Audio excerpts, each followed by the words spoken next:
Ayan, ito guys yung ating video. Ayan, ipapakita ko sa inyo yung rekta process at saka yung meron tayong guidelines. Ayan, tignan natin kung alin yung mas mabilis matapos. Ayan, sa rekta sureball na mas mabilis tayo matatapos. Kita nyo, ito yung nasa kanan, yan yung una natin ginawa, yung may guideline. Kaya itong nasa, mapapansin yung kabila nitong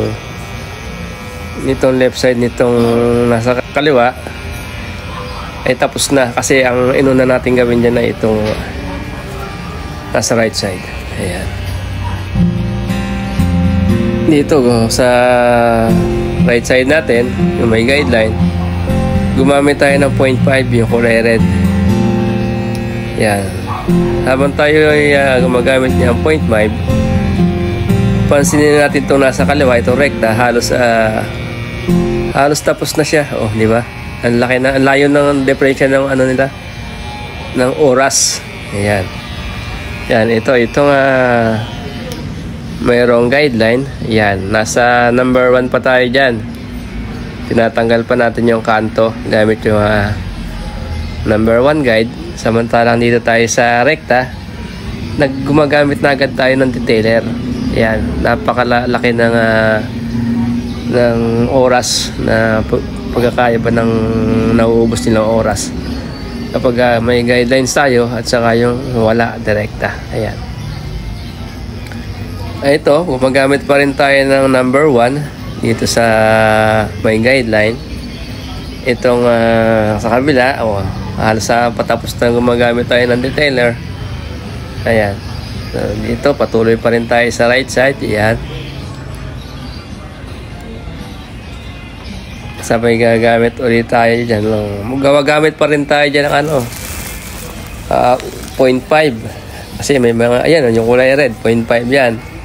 Samantalang dito sa kabila, nagbasa na tayo ng ahitin. Ayan.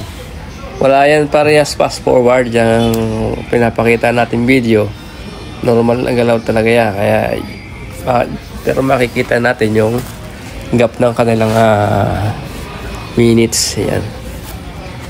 Itong nasa 0.5 pa rin tayo. Nagtatanggal pa rin ng kanto. Samantalang dito sa isa, nag-aahit na tayo. Ayan, dito, matapos natin mag-ahit, dito naman sa kabila,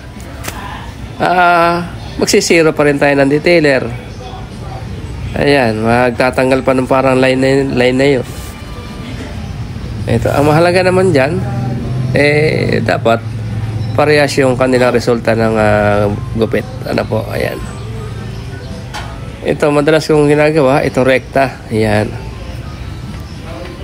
Ayan, dito gumamit tayo ng 0 pero naka-open and close. Yan, samantalang dito sa rekta, ginamit na kaagad natin yung open and close. Hindi na tayo nagamit ng guide doon. Dito gumamit pa tayo ng 1.5, pero gagamit pa rin tayo ng 0 and open combination. Ayan. Dito sa sa kabila, pinifinish na natin ang detailer doon sa may pinag-ahitan. Yun, naahit na natin yan. Ngayon, ito pa lang tayo sa kabila. Ayan. Ito yung first na ginawa natin sa yung nasa kanan. Kaya yung kalahati niya, makapal pa. Ayan. Ay samantalang dito sa kaliwa natin, almost tapos na yan. Kaya, inano ko na. Yan, post. Yan. Naka-post video na siya. Yung sa kaliwa natin. Habang dito sa isa ay patuloy pa rin tayo sa ating ginagawa. Ayan. Hindi na natin may ipakita lahat yung ating ginawa niya. Katulad ng pag-aahit natin. Yan, kasi matatagalan pa eh. Thank you. Ayan. Sana nagustuhan niyo yung ating video. At sana may natutunan kayong kahit kaunti na idea. Ayan, sa inyong Kuya Teds dito lang sa sa Kenzie Men's Haircut Barbershop sa Kanlubang. Ayan. Okay, patuloy pa rin tayo din sa kabila.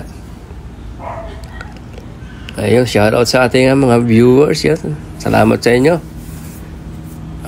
Follow for more tayo, guys. Ayan.